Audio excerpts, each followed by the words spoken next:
Hello everyone, welcome back. This is War 8 against the Vietnam team, taking in Titania, Absman, and my old friend Mr. Negative, who I haven't used for ages and I'm really looking forward to it. Let's get into it. We are taking the usual path 2 all the way, that Hulkling on the central first mini there, Absman, and potentially Arcus, although we might opt for a tactic attacker instead. Starting out, long shot. Titania is perfect for him, and I'm going to say better than Spidey 99, even though you know she's my preferred champ anyway. But Spidey 99, you still have to be careful of long shots, calmer abilities, whereas Titania just shuts it down and you can just play it normally.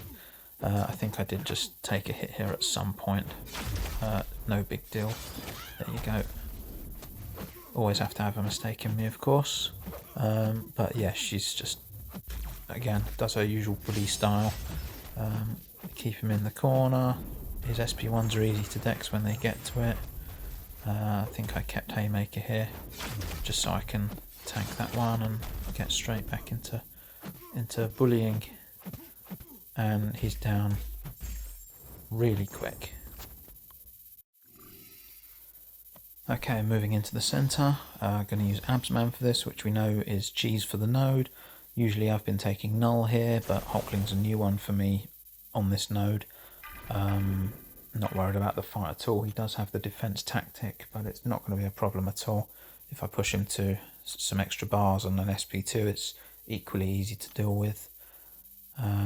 I'm not going to be able to parry as usual, but that's no issue. Just going to deal with him as I have been the other fights. I'm not worried about his indestructible or his unblockable, because Absman's going to shut down all his incoming buffs by 90%. It's just going to be a nice easy fight. It did feel like it took a fair bit longer than Null, which isn't an issue. My officer also reminded me afterwards, which I completely forgot about. I should have used medium combos instead of longer combos. It would have placed vulnerability debuffs and also got me some regen. Not that I lost a lot of health, I think I took a small chunk just on the block from one of his specials. The shocks weren't really bothering me too much. There you go, that took off a little chunk of health, but it's no big deal. Just throw a couple of SP2s to refine my form, and he's going to be down shortly. It did take a bit longer than an old fight, but there's no, as I said, no issue. Just playing it calm, keeping nice and safe, keeping my distance when I need to. Yeah, I did make the fight a little bit longer for myself than it should have been, but lesson learned and reminded for next time. And he's down. So this next fight coming up to Absman, I was quite excited about. The initial suggestion was Torch, but I suggested Negative would be better because he's Nullify immune, so I've got the added benefit of being able to dex without having to change masteries around, and also his Petrify would just reverse the regen equally as well as Torch does, plus his potent degens. I haven't been able to use Negative for ages, so it was nice to bring him out for this. Going to use his classic rotation, parry heavy. Going to do that 3 times to get, and then convert the Furies into light energy. Gives me 9. Rather than bait the heavy, I let him charge at me by holding block and then convert it to light, and then avoid his SP1 so I can start the rotation again.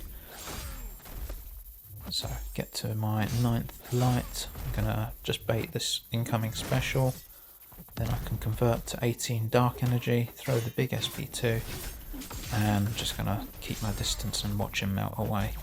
So aside from the strong Petrified reversing his regen, he was also melting down there, I think, over 8k degen per tick.